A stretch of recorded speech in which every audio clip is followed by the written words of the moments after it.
नमस्कार साथियों, मैं Sushil Kumar, junior account assistant, Indian railway, आप सबका सुशील बटेसर यूट्यूब चैनल पर स्वागत करता हूं। आज की वीडियो हमारी होने वाली है आरपीएफ में रैंक और उनकी सैलरी, साथ में बताऊंगा आपको मैं प्रमोशन। तो वीडियो शुरू करने से पहले एक ज़रूरी सूचना मैं आपको दे देता हूं, क्योंकि मेरा व्हाट्सएप चैनल है जहां पर मैं आरपीएफ से जुड़े प्रीवियस ईयर के क्वेश्चन अपलोड करता रहता हूँ क्विज बनाकर। तो आप मेरे व्हाट्सएप चैनल को भी फॉलो कर सकते हैं। इसके अलावा कम्युनिटी बटन पर भी जाकर आप आरपीएफ के प्रीवियस ईयर के क्वेश्चन देख सकते हो। तो चलो शुरुआत करते हैं आज की वीडियो। फिलहाल रेलवे में आरपीएफ में 2 वैकेंसियां आई हुई है, एक आपकी सब इंस्पेक्टर की, दूसरी कांस्टेबल की। मैं स्टार्टिंग से बताऊंगा कि कांस्टेबल से डीजी पद तक कौन सी रैंक होती है, क्या क्या सैलरी होती है। तो अपने स्टार्ट करते हैं कांस्टेबल पद से कि कांस्टेबल पद की क्या सैलरी होती है और क्या रैंक होती है। कांस्टेबल पद आपका लेवल 3 के अंडर आता है, जहां आपकी सैलरी 21,700 से लेकर 69,100 रुपये तक रहने वाली है।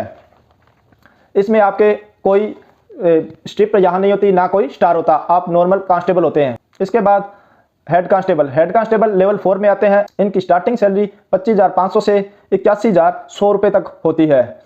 इसमें 3 स्ट्रिप लगी होती है रेड कलर की।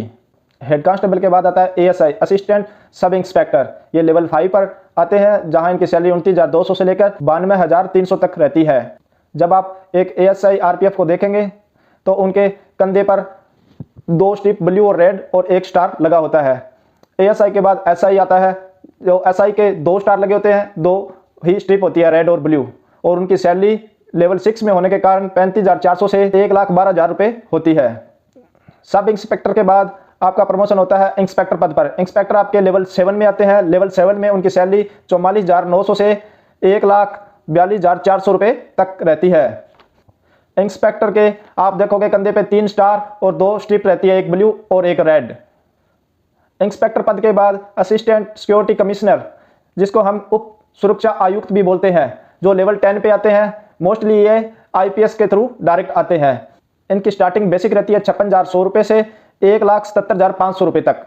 इनके बाद आता है सिक्योरिटी कमिश्नर, सुरक्षा आयुक्त, ये लेवल 14 पे आते हैं। जब आप असिस्टेंट सिक्योरिटी कमिश्नर आते हैं, उनको जूनियर स्केल मिलता है, और जब आप सुरक्षा आयुक्त बनते हैं आपको सीनियर स्केल मिल जाता है, और आप लेवल 14 पर आते हैं, जहां इनकी सैलरी रहती है 1,44,200 से 2,18,200 रुपये तक। सुरक्षा आयुक्त के बाद आता है सीनियर डिविजनल सिक्योरिटी कमिश्नर। इनकी पे लेवल 16 आता है और इनकी स्टार्टिंग सैलरी रहती है 2,05,400 रुपये से लेकर 2,24,400 रुपये। जब सीनियर डीएससी का प्रमोशन होता है तो वो बनते हैं डिप्टी इंस्पेक्टर जनरल, उप महानिदेशक बोला जाता है उन्हें, जो लेवल 17 में आते हैं।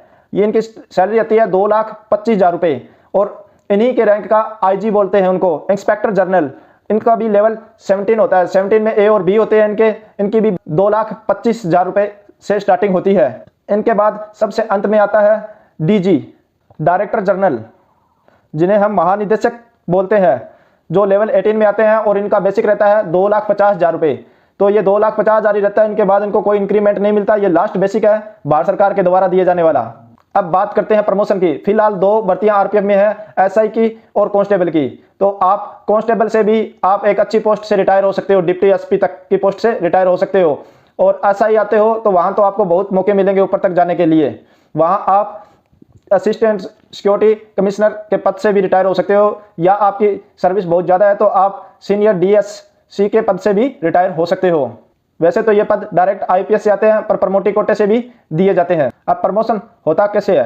कांस्टेबल से हेड कांस्टेबल डायरेक्ट यदि आप जाना चाहोगे तो आपको 7 से 8 साल लग जाएंगे। इसमें भी आपको एग्जाम देना पड़ेगा, और एग्जाम के चांस भी 2 मिलते हैं। उसके बाद यदि आप कांस्टेबल से डायरेक्ट एएसआई पद पर जाना चाहोगे तो वहां 10 साल बाद आप एलिजिबल होंगे एग्जाम देने के लिए, वहां भी आपको 2 चांस मिलेंगे। इसके अलावा आप कांस्टेबल से डायरेक्ट एसआई पे जाना चाहते हो तो आपको 12 साल बाद एलिजिबल होंगे, और तब आप एग्जाम दे पाएंगे और आप एसआई पद पर नियुक्त हो पाएंगे। यह तो था प्रथम तरीका आपको वहां तक जाने का। दूसरा, आपकी सीनियरिटी के हिसाब से भी आपके प्रमोशन होते रहते हैं, वहां भी स्लो ही प्रमोशन होता है। तीसरा तरीका मैं आपको बताता हूं, जहां बहुत ही फास्ट तरीके से आपका प्रमोशन होगा।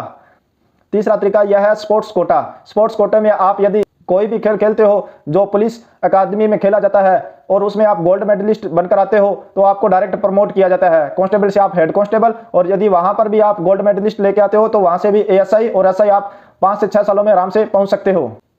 अब बात कर लेते हैं आपके एग्जाम कब है। आपके एग्जाम मेरे सूत्रों के हिसाब से सितंबर और अक्टूबर में होने वाले हैं, तो तैयारी अपनी अभी से स्टार्ट कर दीजिए, क्योंकि अभी समय बहुत कम रह गया है। इसके अलावा आप मेरे टेलीग्राम चैनल या व्हाट्सएप चैनल से जुड़कर भी प्रीवियस ईयर के पेपर की प्रैक्टिस कर सकते हो। मैं आपका समय ज़्यादा खराब नहीं करूंगा क्योंकि आप वहां सीधे डायरेक्ट मेरे से प्रैक्टिस सेट पर मिल सकते हो।